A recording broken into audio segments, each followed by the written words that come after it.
Bapak Ibu Saudara, tak kenal maka tak akrab. Nama saya Biku Abijato. Ini pertama kali saya mengisi dhamma di wihara ini. Dulu saya pernah datang ketika masih Samanera, tapi hanya singgah karena pesawatnya tidak bisa mendarat di kota Malang, mendaratnya di Surabaya karena cuaca buruk. Itu sudah 8 tahun yang lalu mungkin. Kemudian saya ke sini mampir. Kemudian kalau saya tidak salah singgah 1 hari. Besoknya diantar ke Kertarajasa. Bapak Ibu Saudara, hari ini saya akan membahas persis seperti judulnya, batin yang damai sempurna. Mengapa saya membahas judul ini? Karena seyogianya kita manusia, batin kita kadang-kadang bisa kacau, ya. Dan itu manusiawi, ya, manusiawi. Batin yang bergejolak, kadang bahagia, kadang bosan, kadang suntuk, ya. Kadang banyak masalah. Kadang gelisah tapi tidak ada persoalannya. Pernah mengalami? Gelisah saja begitu, ya. Pokoknya gelisah saja. Nah, itulah manusia, perasaan kita bergejolak dan itu bagian dari duka. Obatnya apa? Nah, saya sudah buat resep, ya, panjang sekali. Ya, karena dulu saya jualan obat, jadi terbiasa dengan resep. Bapak Ibu Saudara, hari ini kita akan belajar cukup serius. Semoga benar-benar membawa manfaat untuk Bapak Ibu semuanya. Sang Buddha pernah bercerita seperti ini. Ada seekor anjing. Anjing ini bernanah di kepalanya dan gatal luar biasa. Kemudian sekujur badannya juga seperti kena kusta. Sekarang penyakit kusta sudah hampir punah barangkali, ya. Atau mungkin di Indonesia sudah punah. Kalau di India masih tersisa. Nah, anjing itu bernanah di kepalanya, kulitnya seperti terkena kusta, dia gatal luar biasa. Lalu dia duduk di bawah meja sambil menggaruk-garuk. Tapi bagaimanapun dia menggaruk, dia tetap gatal. Jadi dia berpikir, mungkin di bawah pohon gatal saya akan berkurang. Pergilah anjing ini ke bawah pohon. Sudah di bawah pohon dia masih gatal. Menggaruk-garuk, dia berpikir mungkin kalau saya berjemur di bawah matahari gatalnya akan berkurang. Pergi dia ke padang rumput, bagian yang banyak rumputnya, duduk dia di sana, tapi gatalnya tidak berkurang, gatal sekali. Mengapa demikian? Karena yang keliru bukanlah tempatnya, tapi yang keliru adalah kulitnya. Begitu, ya. Kadang-kadang ini bisa terjadi pada hidup kita. Saya ini kacau, ya. Itu karena tetangga saya itu loh. Kalau saya nggak tinggal di sini, saya pindah tempat, saya pasti lebih damai. Saya ini kacau, ya. Itu karena tempat kerja saya itu ada si Anu loh. Ya mungkin saja, ya. Tapi mungkin saja kulit kita yang gatal, ya. Nah, jadi mungkin saja batin kita kacau. Bisa karena orang lain, tapi bisa juga karena diri sendiri. Lalu Bante obatnya apa? Mari kita buka Parita Biru halaman 89. Karania Metta Sutta, ya. Jadi ini buku lama. Kalau buku baru sudah lebih besar, mungkin halamannya berubah. Bapak Ibu Saudara, Karania Metta Sutta ini banyak menjadi parita pujaan bagi umat Buddha. Dan tidak jarang umat Buddha menghafal Karania Metta Sutta tapi tidak menghafal yang lain. Benar-benar menghafal Karania Metta Sutta. Nah, jadi ini termasuk parita favorit. Dan banyak yang berpikir karena parita ini berhubungan dengan makhluk-makhluk baik yang tampak maupun yang tidak tampak, besar maupun kecil dan sebagainya. Kadangkala parita ini dianggap parita pengusir hantu. Kalau sudah dibaca hantunya juga belum mau pergi, baru manggil Bante gitu ya. Berarti saya yang baca ndak mempan gitu. Tapi Bapak Ibu Saudara, ya boleh saja bagaimana masyarakat memaknai parita ini, boleh saja. Tapi sesungguhnya parita ini adalah parita pendamai batin.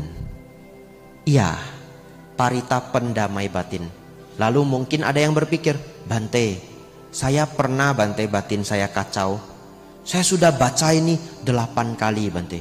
Lah, belum damai Bante. Kok begitu? Nah, mari kita baca isinya. Barangkali dia belum baca isinya, betul ya? Kalau sudah baca isinya, kita pahami, ketika nanti membaca parita ini lagi akan berkhasiat. Silahkan dibuka halaman 91. Tidak akan saya baca semuanya, kita baca bagian yang penting saja. Konsentrasi semuanya ya. Ya, hari ini puja bakti cita rasa damaklas. Ya. Inilah yang patut dikerjakan oleh ia yang tangkas dalam hal yang berguna, yang mengantar ke jalan kedamaian. Betul? Ya, kalimat ketiga ini penting sekali ya. Yang mengantar ke jalan kedamaian. Artinya, lakukanlah ini, Anda akan damai. Yang pertama, sebagai orang yang cakap, jujur, tulus, mudah dinasehati, lemah lembut, tidak sombong. Kemudian merasa puas atas yang dimiliki, mudah dirawat, tidak repot, bersahaja hidupnya, berindria tenang, penuh pertimbangan, sopan, tak melekat pada keluarga-keluarga. Selanjutnya, tidak berbuat kesalahan walaupun kecil yang dapat dicela oleh para bijaksanawan. Senantiasa bersiaga dengan ujaran cinta kasih. Semoga semua makhluk berbahagia dan tentram. Semoga semua makhluk hidup berbahagia. Nah, bahkan di syair inilah kalimat yang sangat terkenal Sabe Sata Bawantu Sukitata itu ditemukan. Bapak Ibu Saudara, kita sudah baca 3 paragraf. Belum damai Bante. Iya, belum damai. Karena kedamaian itu bisa muncul apabila yang ini dipraktekkan. Betul ya? Karena ini semuanya adalah nasihat.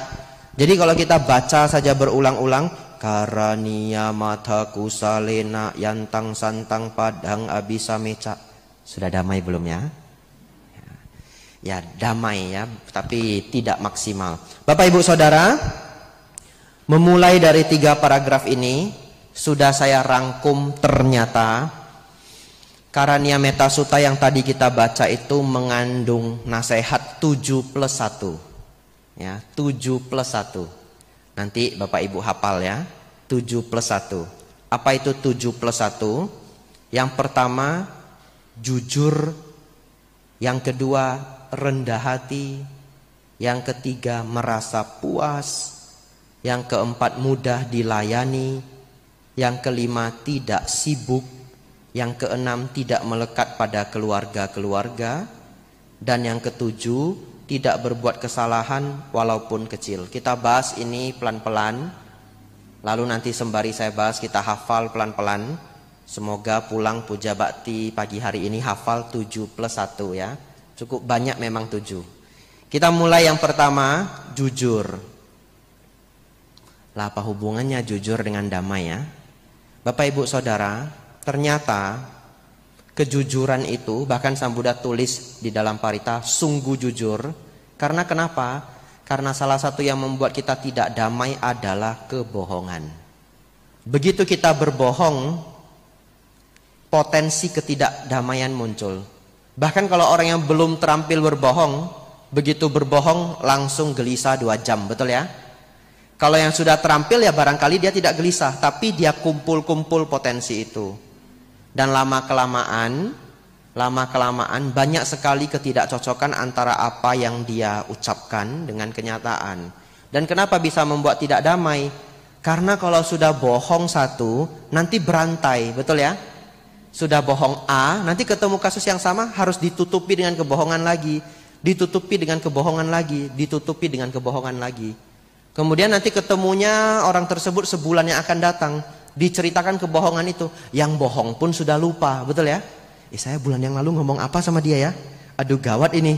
Nah, lalu harus menciptakan kebohongan baru, dan itu menjadikan kita tidak damai.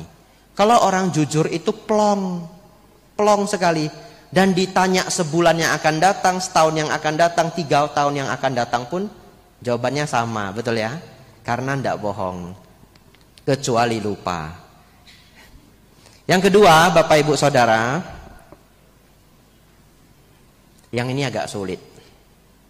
Jujur dengan diri sendiri. Nah, apa ciri-ciri orang yang mau jujur dengan diri sendiri? Kalau diberi kritikan itu direnungkan, betul ya? Tapi kritikan itu memang gak mengenakkan. Jadi begitu kita dikritik, ego kita itu sudah maju duluan untuk mempertahankan harga diri kita. Oke lah, barangkali pada umumnya orang itu akan merasa terganggu, dia akan bertahan. Namun kalau Bapak Ibu nanti sepulang dari tempat tersebut, renungkanlah. Barangkali kritikan itu benar ya. Dan itu bagian dari jujur dengan diri sendiri. Yang kedua, rendah hati ya. Rendah hati ini sesungguhnya saya pikir adalah rentetan dari kejujuran. Kenapa? Karena orang yang tidak rendah hati itu, maka lawan katanya adalah tinggi hati atau sombong. Dan di balik kesombongan itu banyak juga ketidakjujuran. Kenapa? Dia memiliki 2, dia katakan 5. Dia memiliki 5, dia katakan 10. Sedangkan orang yang berendah hati, bahkan dia punya 2, tidak perlu orang lain tahu. Dia punya 10, kalau bisa orang lain tidak perlu tahu. Nah, dan bagaimana kerendahan hati ini membawa kedamaian? Karena kesombongan itu akan ditagih orang. Saya loh Pak Bu, saya itu punya kebun 20 hektar, tidak besar, sekedar gitu ya. Cuma 20 hektar. Itu pun ya iseng saja. Wah, sombong sekali orang ini ya. Sudah sombong sekedar katanya ya. Lalu dia cerita punya ini, punya itu, hidupnya begini, hidupnya begitu. Selewat 2 tahun, ada teman baiknya atau temannya perlu bantuan. Carinya siapa? Ya cari bapak ini, wong katanya punya kebun 20 hektar, betul ya? Datanglah ke orang nih, Pak, tolong bantu saya. Saya punya kesulitan-kesulitan. Lalu karena dia sebenarnya tidak punya sebanyak itu, dia nggak bisa membantu sama sekali, akhirnya dia menghindar. Dan dalam keadaan dia menghindar itu bagaimana damai, betul ya? Kenapa? Karena sombong itu ditagih orang. Bapak Ibu hafal ini, sombong itu ditagih orang. Jadi begitu kita memancarkan kesombongan, ingatlah, kesombongan itu bisa ditagih orang. Dan ketika ditagih oleh seseorang, batin bisa menjadi kacau. Tapi kalau kita selalu berendah hati, punya pun orang tidak tahu, bisa ini bisa itu orang pun jarang tahu. Satu ketika diminta bantuan kita biasa saja, karena kita bisa membantu. Saya punya pengalaman. Ada seorang guru, tidak perlu tahu siapa Bapak Ibu ya, tidak ada namanya, tapi ini kenyataan yang saya pernah alami. Guru ini mendapatkan gelar dari negara, mendapatkan gelar dari kerajaan. Tinggi sekali pangkatnya, tapi kemampuannya hampir bisa dikatakan minim. Dan dia hidup dari nama besar yang sesungguhnya tidak dia miliki kemampuan itu. Akhirnya bagaimana? Menjadi beban hidup seumur hidup. Karena gelar itu kalau sudah diberikan tidak bisa dicabut lagi. Nah lalu akhirnya guru ini diminta mengajar. Dan setiap kelas guru ini tidak pernah datang. Setiap kelas tidak pernah datang. Kenapa? Karena barangkali beliau pun tidak sanggup mengajar. Akhirnya bagaimana? Akhirnya bagaimana damai, betul ya? Bagaimana damai. Tapi kalau seseorang hidup sangat rendah hati, maka akan menjadi damai. Selanjutnya, yang ketiga Bapak Ibu Saudara, gampang merasa puas. Bapak Ibu Saudara, saya baru kembali ke Indonesia tahun ini, 4 tahun di Thailand, dan selama saya di sana, ada satu biku yang sangat saya sukai pengajarannya. Namanya adalah Bante Payutto. Barangkali di sini belum pernah ada yang dengar mungkin ya, kecuali yang rajin baca buku. Ada sudah 2-3 buku beliau diterjemahkan ke bahasa Indonesia.